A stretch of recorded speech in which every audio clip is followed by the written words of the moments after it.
Okay, he's coming in now, I'm thinking. Diane as well. She's Diane is she's here. I here. saw her name. Yep.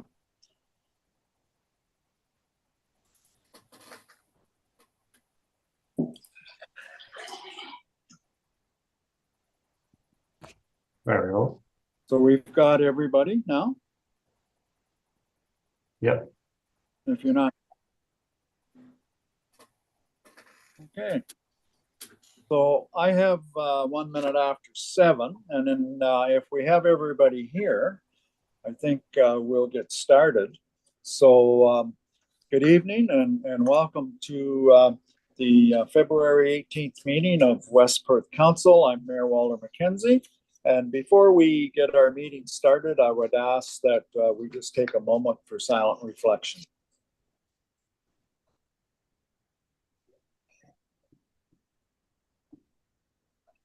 Okay, so we'll call this meeting to order. I just hope that everybody bears with me tonight. Just a little rusty. It's been a little while since we did a whole council meeting by Zoom. So just try and bear with me here as we go through. First item up is the confirmation of the agenda. Is there anything to add, Dan? In your worship, I think we would just want to make note that item 4.9 on the consent. We've had an updated drinking water and summary report. There were a couple typos in there. So some small number changes we would have printed and gave them to you tonight, but seeing as we're online here, it's a little harder to do that. And I would just ask to council, traditionally, we don't normally tend to go into closed session on Zoom meeting. It was certainly the norm through COVID. Just wondering if council wants to proceed with closed, or we could cut it down. If you want to cut it down, I'd recommend just continuing with the education portion on winter maintenance, and we could deal with the other stuff later, or we could do it tonight. Okay, so you've heard Dan's comments. What's your wishes? That we do the education part and leave the closed session, go to another night, or do you want to deal with it tonight as well? Dean? Thanks, Your Worship. I would recommend we follow CAO Hobson's recommendation, just to deal with the education and training portion only and defer the other matters until our next regular in-person meeting. Okay. Trying to figure out here, do we, okay. I'm going to take that as a motion, Dean. Do we have a seconder to agree with that? Murray? Is everybody, oh, Doug Phelps has got his hand up, and so does Ryan. So, Doug? Yep, that's fine. Okay, yeah. So if everybody's in favor of that, yeah, just put your hand up and we'll carry on. Okay, now, couple housekeeping rules here. It makes it a lot easier for me if you leave your camera on so that I can see you and know whether you're still here or whether you got a question or not. And then you can either use the, I guess, the digital hand, or you can put your hand up if you have a question or a comment. So it just makes it a little easier at my end to see who's all here. So moving forward then, I guess we have a confirmation of the agenda as it was set out, and Dan made note of just some typo errors in the water report that we have with us tonight. So do we have a mover and seconder to confirm the agenda as it was sent out? Moved by Steve and seconded by Doug. Any questions? All those in favor? Okay, motion is carried. So does anybody have a conflict of interest with the agenda as it was sent out? If you find yourself that you get into deep water as the meeting goes on, you can always declare it at that time. So we have 10 items in the consent agenda. Is there anything there anybody would like clarified or pulled, or maybe more of an explanation on it? Dean? Yeah, thank you, your worship. I wanted to pull out 4.7 Perth County Federation of Agriculture kite fighting concerns, please. Okay, so noted. Anybody else? I had wondered, and it's up to the group here, about maybe 4.3, the city of Peterborough, just supporting what the federal and provincial governments are doing with regards to tariffs and what's going on in the U.S., just to show the feds and the province that we support what they're trying to do. Just kind of give them a little bit of support. If somebody would think that's a worthwhile project to do, you could make a motion, and if not, we'll carry on. Murray? That's a motion. Do we have somebody to second that? I'll take Andrew. Okay. Any further discussion? You know, I think it just shows that to show some support once in a while doesn't do us any harm. So all those in favor of that motion? Okay. We can do I guess we'll do the other one, Dean's one about the Federation of Agriculture, and we can deal that one, and then we'll deal with the whole item. So Dean? Okay, thanks, your worship. So what we had presented before us was a letter from the Perth County Federation of Agriculture and an endorsement letter from the Warden of Perth County. And what the issue is that there's a new hobby called kite fighting. So it's just the simple idea of two people flying kites, and they're trying, kind of like demolition derby, except for kites, and they're trying to see whose kite stays in the air the longest. So as a result of this activity, it's obviously held out in the rural area. So what happens is the debris from the kites, the kite material, and this, I'll call it the string, but the thread, it's left in the farm fields and gets fouled up in the crops, and it's potentially destructive, especially if the crops are used for animal feed. There's serious consequences there. So I would ask that our staff take this issue and bring back a report on what could be done in terms of bylaw enforcement to discourage this practice. Okay. Just a question, Dean, before I ask for a seconder. So number one, to have an impact, these people with the kites would have to be almost trespassing on private farmland, would they not? Yes and no. It could be done from a public space like a roadway, and if the kites are extended out far enough that they would drop into private property, there may or may not be an element of trespassing involved. I suppose staff could analyze that a little bit further and sort out those details, but that would be my initial thought anyway, your worship. Okay, no, fair enough. You got a question, Doug? Just comment that, sorry, the object of it is to cut the other guy's string, and there's glass glued onto the thread, and that the loser's kite goes wherever it goes, and they typically don't retrieve it. So it isn't necessarily, they could be on private land, but where that, it's kind of like the Chinese lanterns with fire in it. They go up in the sky and the wind takes them where they go.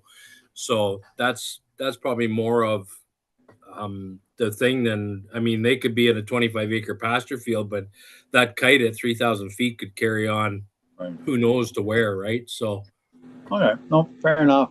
So Dean's motion, and he made the motion that staff come back with a with a report on that for us. Do we have a seconder for that motion?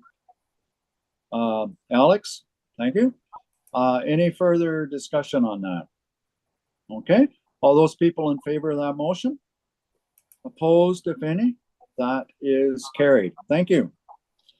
Okay, so we do have the consent agenda, 4.1 to 4.10, with the exception of 4.3 and 4.7. So motion that we accept the consent agenda with those with those two exceptions. Moved by Ryan, or did you have a question, Ryan? No, just moving it. Okay, very good. And seconded by Doug. Yep. Okay. All those in favor? Opposed, if any? That is carried. Thank you. Okay, moving on then. We do have a delegation tonight. We have from Upper Thames River Conservation Authority. We have, now I hope I don't massacre this name, Titania Lozier. Have I got it close? Tatiana Lozier. Lozier. Okay, thank you very much. Anyways, she is going to talk to us about phosphorus reduction and what we can do to help Upper Thames out on this. So the floor or the screen on my iPad is yours, and you can take it away. Okay, I just shared my screen there, so I'll maybe look for some thumbs up. Yep, I can see it anyways. Good. Okay, perfect. Well, thank you for having me speak tonight. This is really a quick overview around the federal funding that Upper Thames was successful in receiving under the Great Lakes Freshwater Ecosystem Initiative, which is tied to reducing phosphorus loading to Lake Erie. And I did want to acknowledge and thank West Perth for the letter of support for our funding application for this one.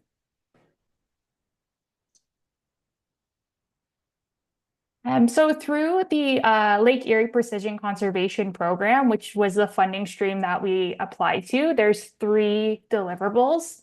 One is to increase the use of best management practices following up precision conservation or a targeted approach to implementation, to monitor the progress through targeted sampling, and to create outreach and education opportunities, in which we are successful in receiving $17.4 million to do so through now until March of 2028. And I really quickly just wanted to set the stage for the program as a whole, because the Thames River is a priority subwatershed when it comes to reducing phosphorus into Lake Erie. Very generally speaking, we look at phosphorus being point sources and non-point sources. So point sources of phosphorus being those that can be identified as a single source, such as an effluent pipe.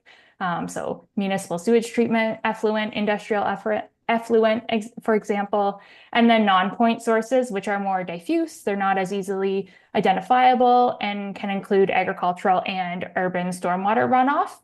And so since phosphorus is an essential nutrient for crop growth and gets added in fertilizers and manures, these are significant inputs of phosphorus that contribute to non-point sources, either through leaching, runoff, or erosion that end up in the Thames River and then ultimately in Lake Erie. So these non-point sources are really the key focus, as they contribute approximately 80% of all phosphorus inputs into the Lake Erie Basin. And because the Thames River watershed is majority agriculture, the focus on the program is to support phosphorus reduction efforts from agricultural systems. So we took a multi-scale approach in how we feel we can meet the precision conservation, or that targeted approach that was required for the funding, while also being able to enhance stewardship opportunities across the watershed. So looking at prioritizing locations and then also the types of projects that we're going to be implementing. So the first approach was to prioritize the implementation, or is to prioritize the implementation of phosphorus reducing practices in areas within the watershed that are contributing the highest to phosphorus losses. So we took a look at the provincial water quality monitoring data, and 3 subwatersheds were identified as having increased phosphorus trends over time. The North Mitchell subwatershed being one of them. So just looking for opportunities to bring that phosphorus trend line back down over the course of the program. And then there's 2 other subwatersheds that are being looked at as priority subwatersheds through this funding. Also on the map there, it just in yellow is the Upper Medway, which was a priority subwatershed with water quality monitoring and some sort of focused stewardship adoption for the last 9 years, since 2016. So we're going to keep that going as well under this program. We're also going to look to prioritize BMP adoption across the watershed in areas that are highly vulnerable to soil loss. So we know a large portion of phosphorus is tied to soil. So looking at opportunities for projects on slopes or highly erodible soils. So some opportunities in Flat Creek or Fullerton subwatersheds, for example, where there is a higher percentage of highly erodible lands. And then we'll also look to work with livestock producers to reduce phosphorus in fields that have high soil test phosphorus levels. So pairing some research opportunities to see about options for transporting manure. Are there opportunities to draw down phosphorus levels in soil? And then lastly, although we can identify subwatersheds where the data is indicating that phosphorus trends are increasing, we know we know that all the tributaries contribute to phosphorus loading in the Thames, and that loading is cumulative as you make your way from the headwaters to the outlet. So it's really a nice opportunity for us to target efforts in one of the headwater subwatersheds while also being flexible enough to meet the needs of the rest of the watershed. And when we've looked at our stewardship numbers historically, they tend to be higher in other subwatersheds in West Perth, for example. So it's a nice opportunity for us to get back into North Mitchell as well.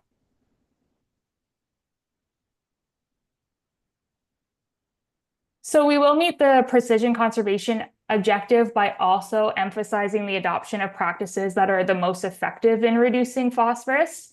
And given the landscape of the Upper Thames, it actually allows us to continue to promote what we have been doing and do more of it, but also look for opportunities to implement projects that we've maybe historically not had funding through the CA. So at the front end of all of this, in terms of our approaches, the main kind of public facing component of the project was the creation of the Upper Thames River Phosphorus Reduction Program. And I won't get into specifics on any one category, but I really just wanted to highlight the breadth of opportunities through the program, which includes funding for cover crops, reduced tillage, subsurface phosphorus placement. So those 2 are new for us.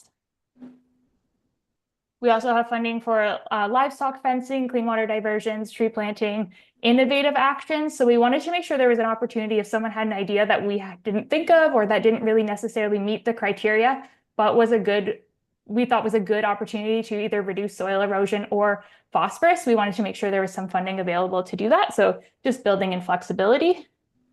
Funding for soil testing and crop nutrient planning. Also, that's new to us as a CA, and then erosion control structures. So we have been working a bit backwards to accept applications that were done in fall of 2024. So a lot of the cover crops and reduced tillage applications have come in, and looking ahead to projects for spring 2025. The projects are stackable between the categories. So a few applications coming in for cover crops, reduced tillage, subsurface fertilizer application, and they're also stackable with other funding programs that are out there.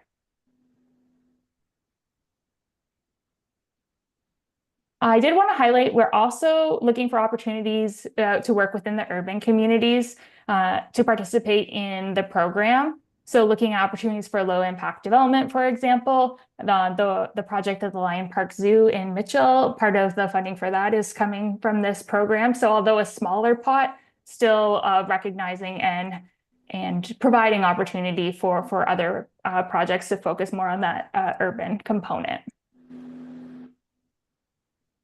The second part to this is water quality monitoring. So we'll be monitoring progress through targeted sampling by better utilizing the locations that are currently sampled under the provincial water quality monitoring network to create a more robust data set and also improve our understanding of long-term changes in water quality. And there's 4 surface water quality stations in West Perth that are sampled on a monthly basis between April and November. But through this program, we'll be looking to increase sampling frequency above and outside of the routine sample runs, which actually don't collect the non-growing season and aren't driven by event-based sampling. So we do know that that's a critical time for phosphorus loss, which our provincial water quality sample collections miss. So looking to fill that gap.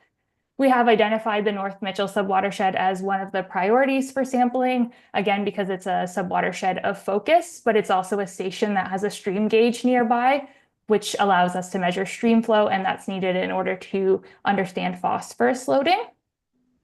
So with no event sampling and very limited winter sampling across the watershed, enhancing sampling at any of the stations during the non-growing season and including those event-based sampling as a whole is going to allow us to get a better understanding of phosphorus loading. The last component of the project is the education and outreach. So we'll be working with agricultural producers, so not only within the identified subwatersheds, but across the watershed to meet the different target objectives. We'll be working with watershed residents, and although we're focusing the programming on agricultural lands, the phosphorus issue is a collective problem, so we don't want to lose sight of the urban contribution and just ensuring that our messaging is all-encompassing. And then we're also looking for opportunities to work with students, primarily rural high school students and next generation farmers.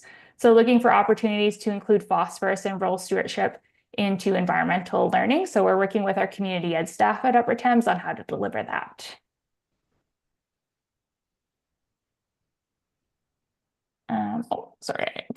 One of the other notes I just wanted to mention too is we are working with our neighboring CAs in the Lake Erie watershed around joint promotion, joint messaging, workshops, joint programming. There's a nice opportunity for us to have very similar cost share opportunities amongst different CAs in the Lake Erie watershed. And then in terms of we have the targeted approach, but we've also been doing some targeting messages within the priority subwatersheds. If anyone has Facebook, you've probably been spammed for a few weeks in terms of our ads on social media, but really using social media as an engagement platform for ensuring that there's broad views on our programming, events, messaging. And so this is really what people are seeing for the most part when they see our funding program out there. But I just wanted to highlight the bigger project so that there's some context behind the scenes for what the project is as a whole, especially as it relates to what we're doing in West Perth. So kind of in a nutshell, that's the program. And thank you, and I'll take any questions. Okay, if you can give me back my counsel that I can see them, then I can see if I have any questions or not. Sure.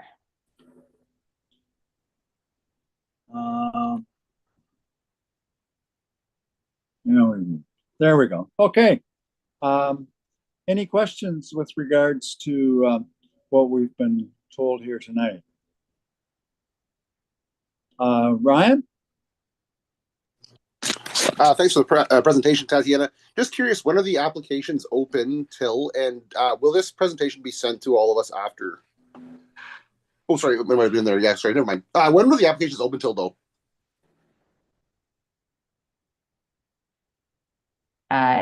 Yeah, so the applications for the fall, we're still accepting projects, and we're taking projects for spring 2025. So I'd say anything kind of early April, May, June.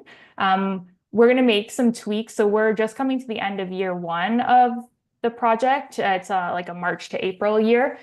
So we're going to probably make some tweaks, and then we'll be looking to do like I'll say a broad release of any changes that we've made to the program for year two.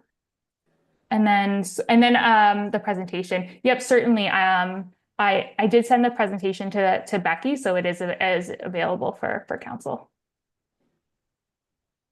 Hey, any other questions? Just I have one maybe, just to clarify, I guess, more than anything. So when we're talking about who would qualify, basically any land within West Perth that flows into the Thames River would qualify for this program. Is that right? Yes, yep. Okay. When you say North Mitchell, I didn't know whether we're isolating it to the top end of the Thames River north of Mitchell, so that's why I had to ask that. Yeah, so it is open to all residents of the Upper Thames watershed, but we Right. are making a focus, a targeted effort on North Mitchell. So if it comes down to it where we have to prioritize some of where the funding goes, I'll say, if it comes down to that, that's what we would be Right. looking to do. Right. Okay. Any other final questions from council? Oh, Alex, go ahead. Under the cover crop section, it talks about wanting it left over winter for cover crops, but then it also specifies it's on residue cover. Is it just residue cover, or is it related to if the crop is left intact where it is? Yeah, it's a 60% residue cover, so it does include cover crop and or previous crop residue. So if someone was to have a cover crop that they like a lighter tillage in the fall, that would still have 60% residue that might be eligible for people. Yes, and that's something we would take into account too, how the cover crop was seeded. If it didn't make the 60%, if it was because it was how the cover crop was planted and or just like we have a really nice snowpack now, so things might break down a little bit better. So there is a little bit of flexibility in terms of meeting that 60% residue. Okay, thank you. Anybody else? Okay, I don't see any hands up. So I think where we go from here, I think a resolution or a motion would be in order that we direct staff and actually probably council too to promote this program and get the good word out and see what we can do from our end to promote this project for Upper Thames. So if somebody would like to make that a motion, we'll carry from there. So Councillor Jankowski moves and Councillor Foster seconds. All those in favor? Opposed, if any? That is carried. So thank you. Thank you for the presentation. Thank you. Have a good rest of your meeting. Good. Okay. So moving on then, we do have a number of planning items under our reports. And I think I have John Bice here. I see his name there. Good. So the first one has to do with to-build construction, and it's B52, 53, and 54-24 on 135 Wimple Street. So John, the floor is yours. Thank you, Mayor McKenzie and council. Just quick share my screen.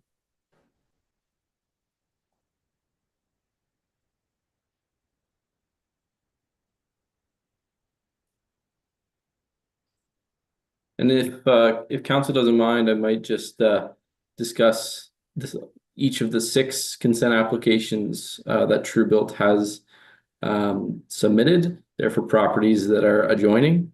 So I think it would be a best case scenario for efficiency. But nonetheless, these applications, there's 6 applications here for consent to sever on properties at 135 and 137 Wimpole Street in Mitchell. It's on the north side of Huron Road there, on the east side of Wimpole Street at the Red Star.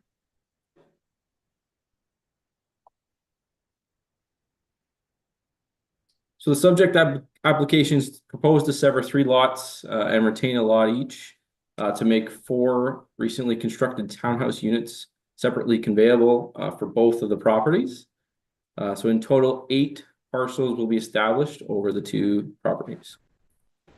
So the lot to one last thing to note here for this slide is that the lot to be severed by B52-24 does require a minor variance to allow the site-specific relief identified on the slide.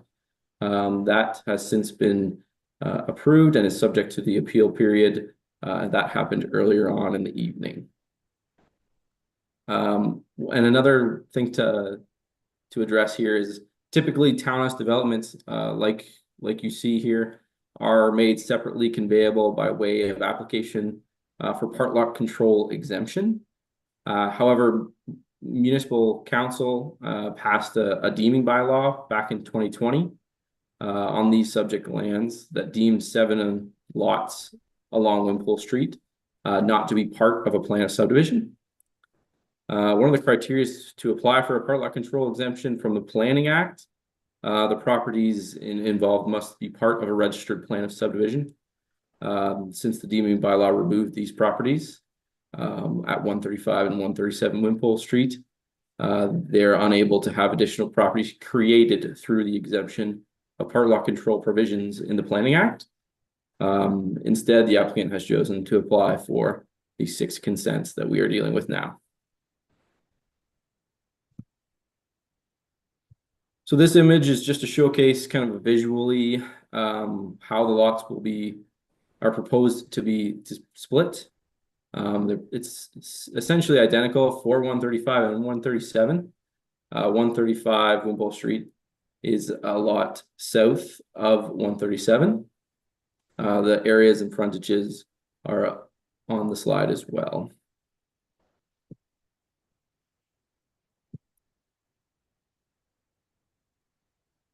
So the subject lands, both 135 and 137 Wimpole Street, are designated residential in the Mitchell Ward Official Plan. Residential designations include townhouses as part of the permitted typology of housing. And the subject lands are both currently zoned R411 subscript 2 in the West Perth zoning bylaw, which again allows for townhouse developments.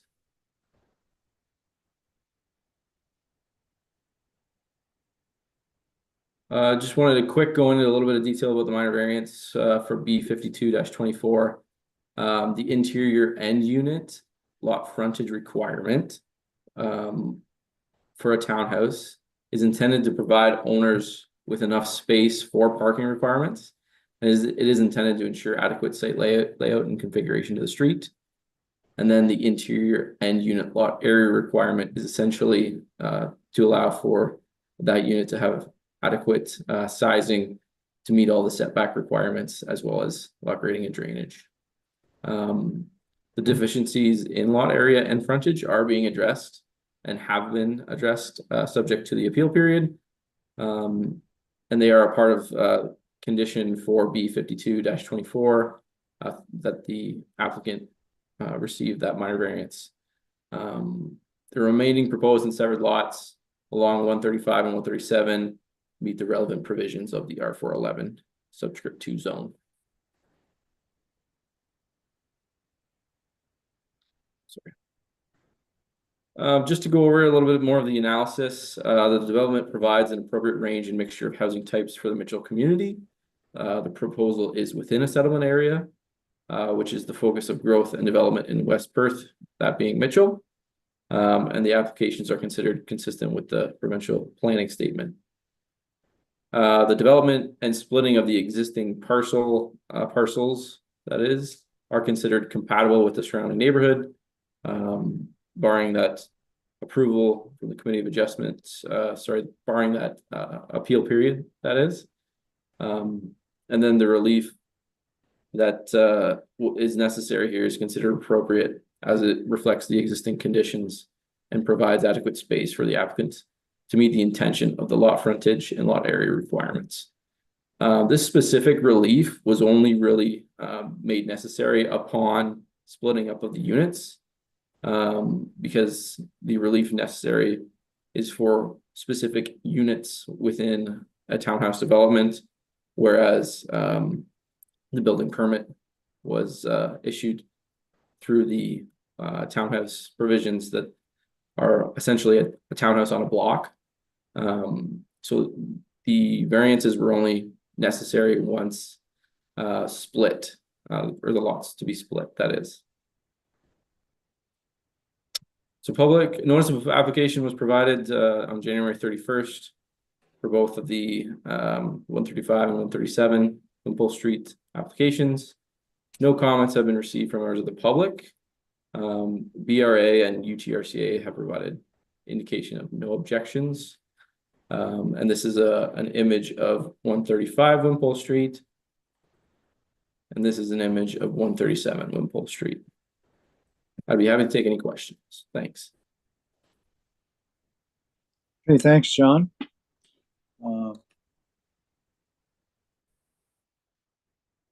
Okay, questions for John with regards to that? Councillor O'Donnell? Thanks, John. Through the mayor, would there be an easement for these middle two lots in the event that the people need to get to their backyard because of the lawn or something like that? Or do they got to go through their house? Thank you very much through you, Mayor. That's a great question. Each of the consent applications has a condition that the applicants obtain the necessary easements for rear yard access. Okay, thanks. Other questions? Don't see any hands going up. Oh, Doug's got his hand up. Go ahead, Councillor Phelps. Through you, Walter, the question always is they keep pushing these out closer to the street and we get less parking. And as the winter we've had less place to park snow, is it always, why do we keep pushing them to the street? Can we not push them to the backyard a little bit? Or you're just saying that I just didn't quite understand if it already is at the maximum for the backyard, because well, this winter is a perfect example. There's no place to put snow, and where does it go? And you see people just shoveling it out on the street now because they've got no place to go there as high as they can go. Through you, Mayor McKenzie, the zoning provisions have been met for so all the zoning provisions were met at time of building permit. Because the West Perth zoning bylaw has two specific sections, one for townhouses constructed on a block. So essentially for the townhouse on 135 Wimpole Street. Typically that we see those for rentals. And then additional provisions when you split the townhouse units up, like what is being proposed here. So the specific relief required only came into play essentially once they went for the severances, because the specific relief is for lot frontage on a single essentially end unit, and lot area for the end unit as well. And the variances were considered at the Committee of Adjustment meeting, and planning staff believed that the reduction by 0.02 meters squared, or sorry, no, 2 meters squared, my apologies, 2 meters squared reduction in the lot area. And then the lot frontage reduction was from 7.42 to 7.3 meters. And planning staff believed that there was adequate space to reach the rear yards, as well as park 2 vehicles on that lot. So to make a long story short, planning staff considered the need for parking and snow removal, and believed that the variances were minor in nature, and hence supported the variances at that time. Thanks, John. Other questions? I think Councillor Phelps does make some good points there. And we've had this discussion before, if we could just move these back a little further from the street to give a bit more room, but that's a problem for the future now, I guess. Any further questions?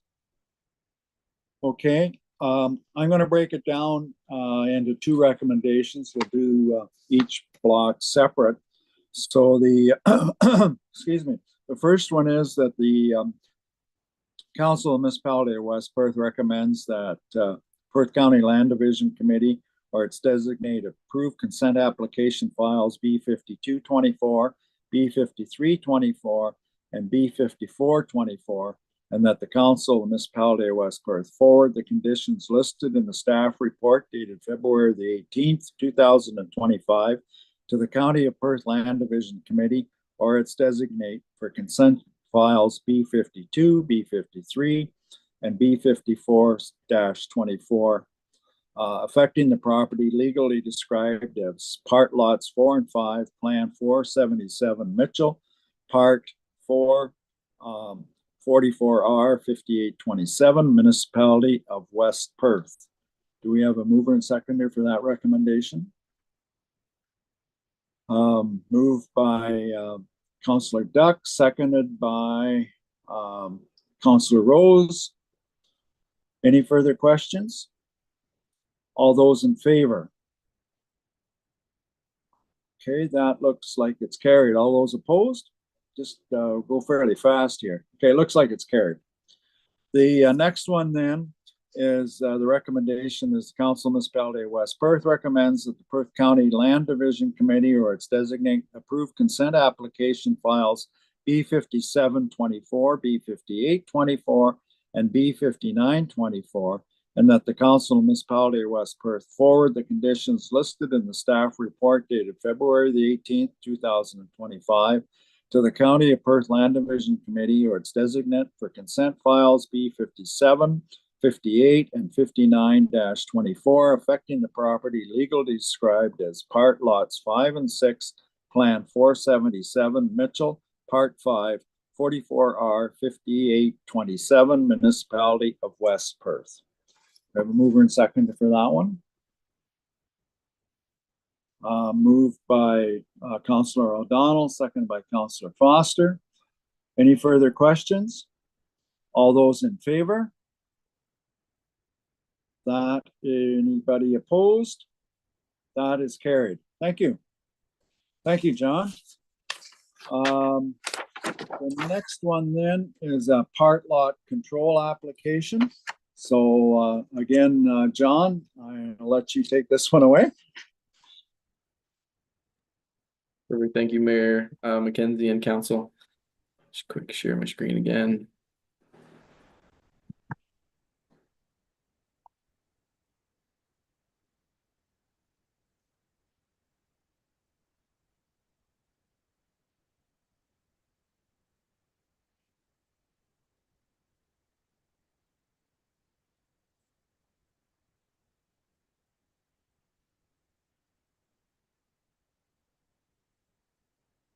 Apologies here.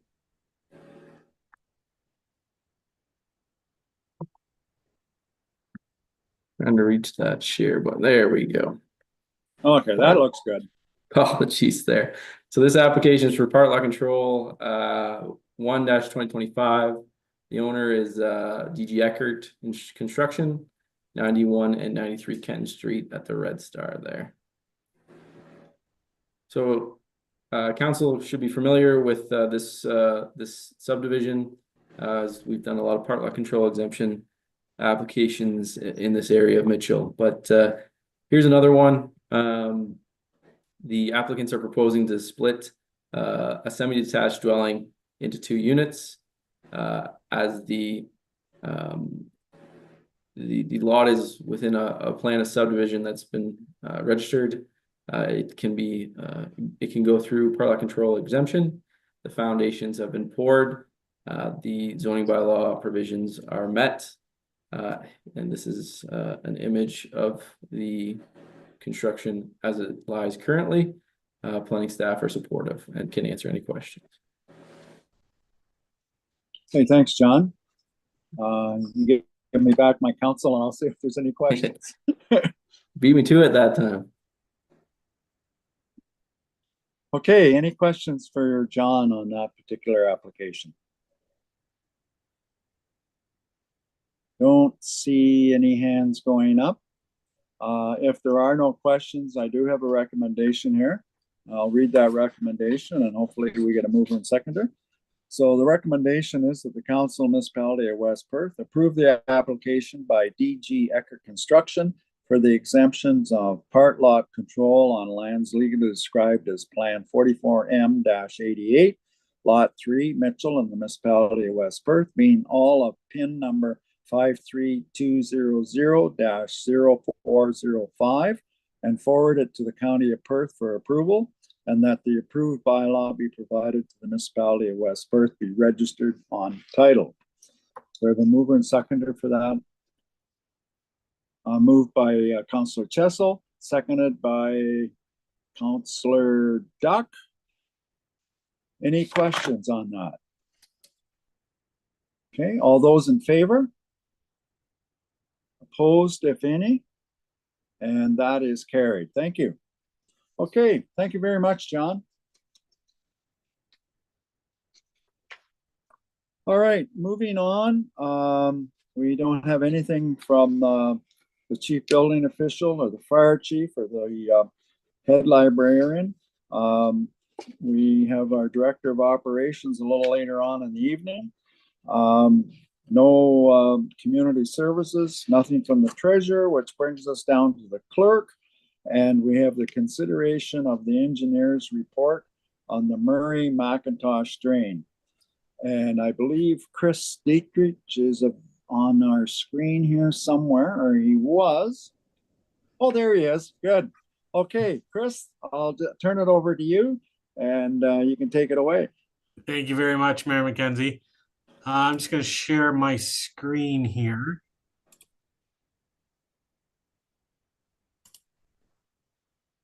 Okay, so what everybody should be looking at is a plan view.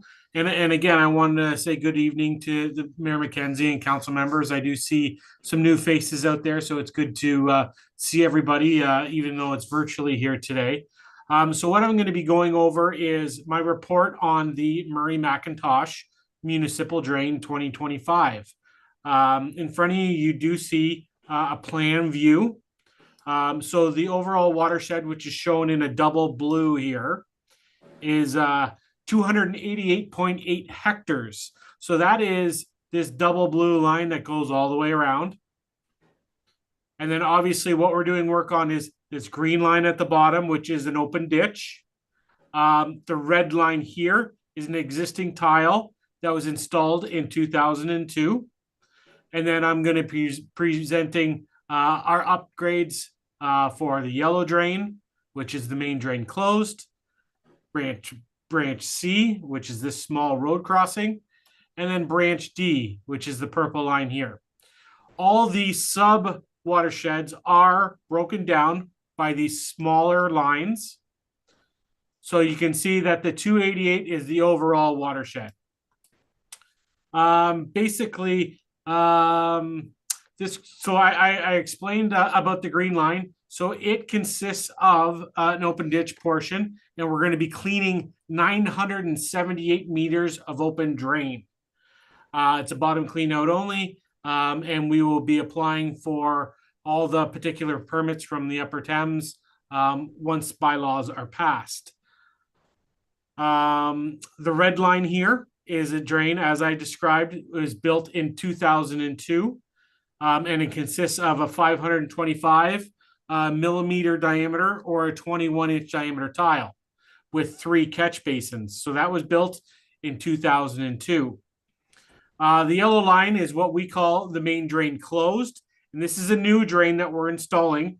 And it consists of 1,239 meters of 21-inch or 525 millimeter down to 10-inch or 250 millimeter diameter tile and plastic pipes. The other branches here, so there's branch C. So we have details over here that I can show you. So branch C consists of just 40 meters of pipe. So it's basically coming off our main drain closed. We're having a plastic pipe to the roadside ditch where we're installing a catch basin. There's a 400 millimeter smooth wall steel casing underneath the road, Perth Road 163, which connects to another HDPE or a plastic pipe that goes into a new catch basin. The old drain here, which is to be abandoned, is going to be connected, and that's all built into that landowner's private drainage system.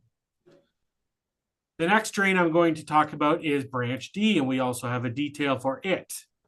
So this is shown on the plan up at the northerly end of the watershed. And again, we're crossing the road. We're going to have about 12 meters of plastic pipe, a catch basin, and then again, a 400 millimeter smooth wall steel casing underneath Perth Road 163, which attaches to another catch basin. The drain then turns northerly with a 300 millimeter diameter concrete pipe. And then we're getting into this bush area here, and we're changing to a 300 millimeter plastic pipe. At the very top end, we're having a catch basin. And then that's about it.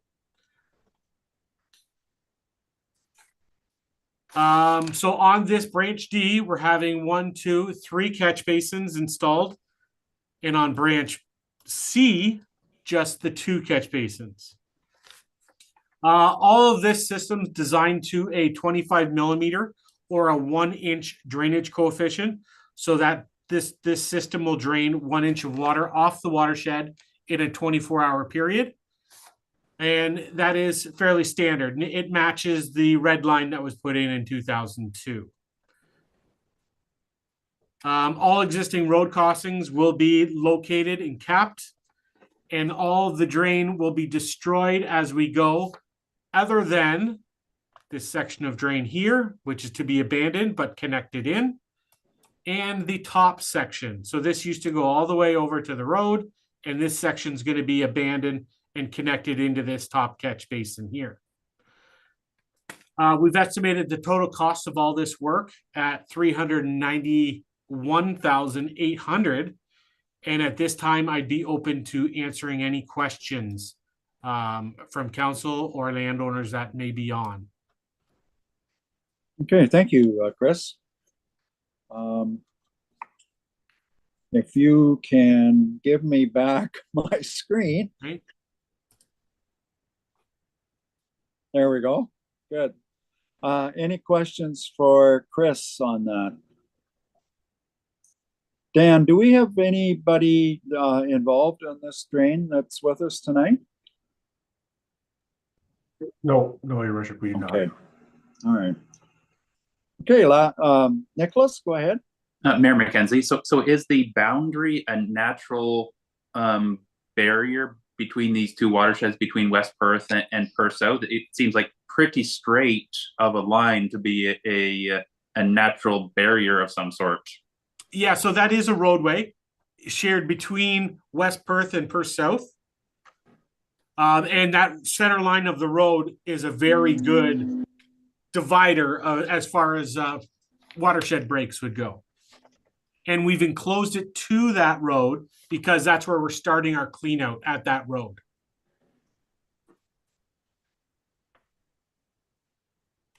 And so if I may follow up, then no landowners in Perth South would be on the assessment because I guess the water flows down through that. Yeah, we're flowing from north to south. Yeah, okay. The entire drain. Yeah. Okay, anybody else? Questions? Don't see any hands. Do we have a recommendation here that the Council Municipality of West Perth accepts the report from Dietrich Engineering Limited dated January the 14th, 2025 for the Murray McIntosh Municipal Drain 2025. Do we have a mover and seconder for that recommendation? Moved by Councillor Harold, seconded by, don't everybody jump at once, Councillor Fournier. Thank you. Any questions? Last call. Okay, all those in favor of that motion? Opposed, if any? That is carried. Thank you. Thank you. Very good. Good to see you, Chris, even if it Yeah, isn't. you too, Walter. Okay, moving on. Next item, I believe, is Dan's, and it's the draft exotic animal bylaw. So, Dan, I'll turn it over to you. Thank you, Your Worship. Good evening, Council. I think everyone will recall seeing this bylaw a couple times. Last time we had brought it forward was following some feedback from a public meeting. We received some direction from Council to amend the bylaw to be more geared towards kind of roadside attractions, I'll say. So we've done that. So as the bylaw sits today, It would have no impact on residents in the municipality. The exotic animals would just apply, or prohibition would just apply to kind of a roadside attraction, which has been defined in the bylaw, and as well as kind of a business pet store type of situation, it would also apply to them. Shared the bylaw with some of the residents over the weekend that were involved in the process, and I haven't received anything to date at this time, kind of negative in regards to this draft of the bylaw, but did receive confirmation from them that they have received it. So if there's any other questions, I'm happy to try and answer them. Yeah, thank you. Okay, thanks, Dan. Any questions for Dan on that exotic animal bylaw? Okay, don't see any hands going up. So the recommendation is that the Council of Municipality of West Perth approve bylaw 58-2024, the exotic animal bylaw. We have a mover and seconder for that. Councillor Fournier, Councillor Rose, all those in favor? Opposed, if any? That is carried. Thank you. Okay, the next is brings us down to correspondence, and we do have a letter here with regards to the roundabout in Russellville. So Dan, I'll let you talk to us about that one too, I guess. Yeah, so council had advised us to send a letter regarding some of the concerns brought forward. This was the response we received. I guess I'll let council maybe make their own determinations from the letter there. For the most part, I think we had everything kind of worked out already. I don't think there was much in the aspect of compensation, I guess I would say back on that front. But I think everything else was pretty straightforward. Yeah, no, I think when they were there in person, we had kind of quizzed those same questions. So Councillor Foster, you had some questions initially, and that was kind of the reason that we had sent them a letter. You get your questions answered? No. They just said what they said 4 months ago Yeah. when they showed up. Other than they've changed their drawing now. Yeah. They're no I longer guess D2ing them down line 8. They went where cars are actually going to drive on line 16. Yeah. I guess the thing that that I wasn't aware of, but they still haven't got all the land purchase that they need to put this in. And really, there's not that much that's required because they own a fair bit of land that's already there. But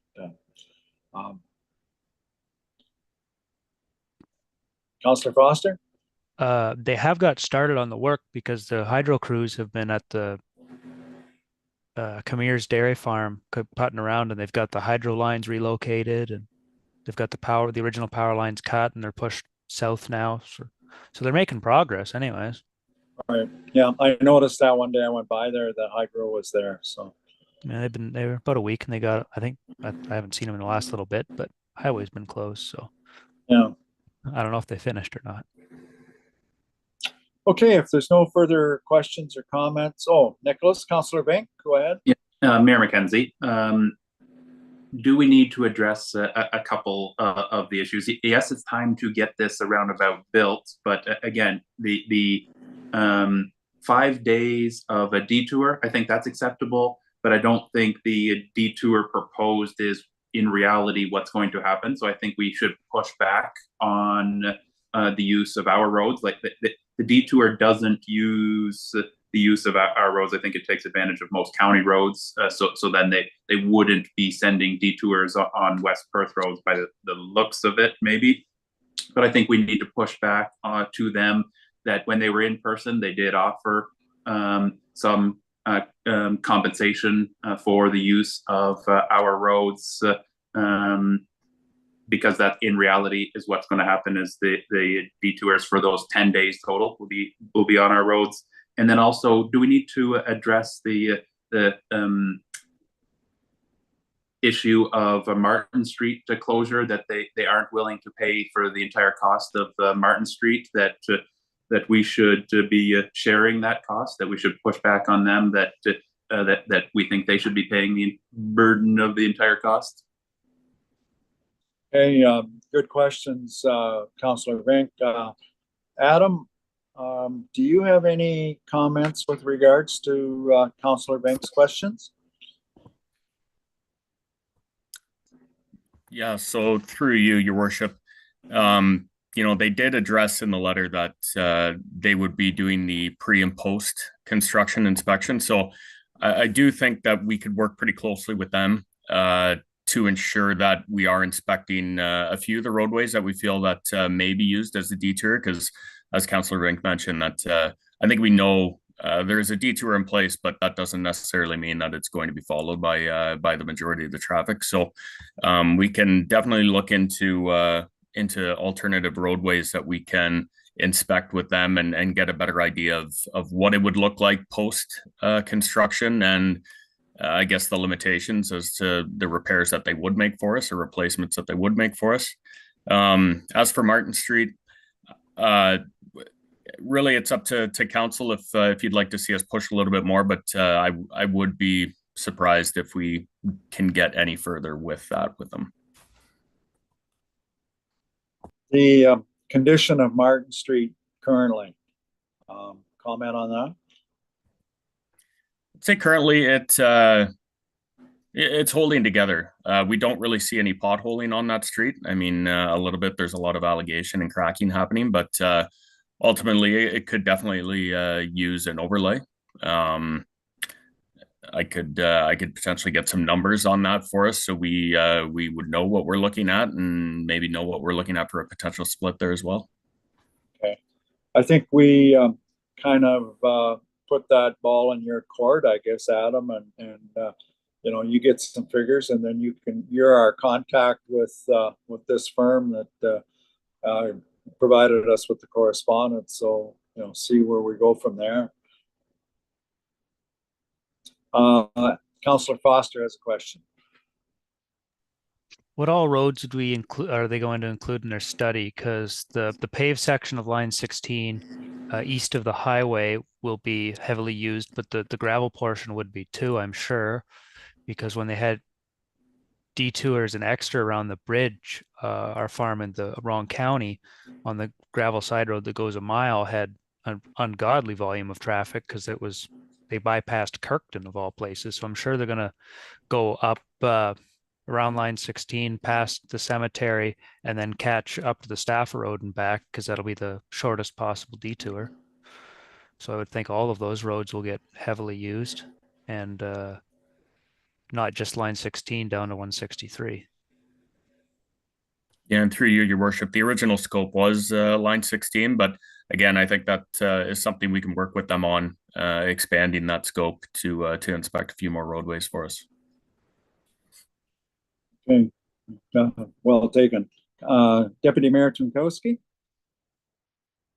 Through you, your worship, I guess further to Director Ryan's comments, the key will be not only the pre-start evaluation of the roads, but also monitoring the traffic and which roads are used during the course of the construction, and monitoring those effects and communicating that to the ministry so that the appropriate actions and any necessary compensation can take place. Councillor Foster again. Has the province given us any concrete idea of when the start date would be? Like, are they going for an early in the year, later in the year? Do we know any of that yet? Well, I think Adam, you can maybe correct me here, but in the correspondence, it did say that it might not happen until 26. Originally, they were talking 25, but they said it may not be till 26. So That's correct, Your Worship. The plan is 25 here, but I think it depends on purchasing of lands that could delay it to 26. So. Thank you. Any other questions? Deputy Mayor again. Yeah, thanks, Your Worship. And I guess another, note to be mindful of is when before the construction starts, there's typically a pre-construction meeting for these kinds of projects. So it'll be important that not only our municipal staff is involved about start dates and operational constraints on the site, but also fire, EMS, police, and Perth County staff as well. That will be further down the road. And also, I guess, some of the local property owners in Russellville and adjacent, we need to ensure that they're given adequate notifications as well for things like property owners, businesses, as well as Blue Water and those typical things that normally are handled by the ministry, but we have to make sure that all the bases are covered. Okay, good. Point taken. Okay, anybody else? Okay, I do have a recommendation here that Municipality of West Perth accept correspondence as information. Mover and seconder for that. Councillor Rose, screen keeps moving on me every once in a while. So I had, and Councillor Phelps. All those in favor? Opposed, if any? That is carried. Okay. We do have a letter with regards to World Autism Day. Get my right sheet here. And I don't know, Dan, if you want to say anything more about it, but basically what they're asking is we don't do any proclamations, but we'll put acknowledge it on the sign, and we'll change the colors on the fire hall. That's what we do, isn't it? Yeah, that would be what staff would do. Maybe some social media, I'll just add in there as well. Right, okay. So with regards to that request, the Municipality of West Perth directs staff to recognize World Autism Day on April the 2nd, 2025, in accordance with our municipal policy. So mover and seconder for that would be in order. Moved by Councillor O'Donnell, seconded by Councillor Phelps. All those in favor? Opposed, if any? That is carried. Thank you. I have nothing under council reports. We do have a number of bylaws here.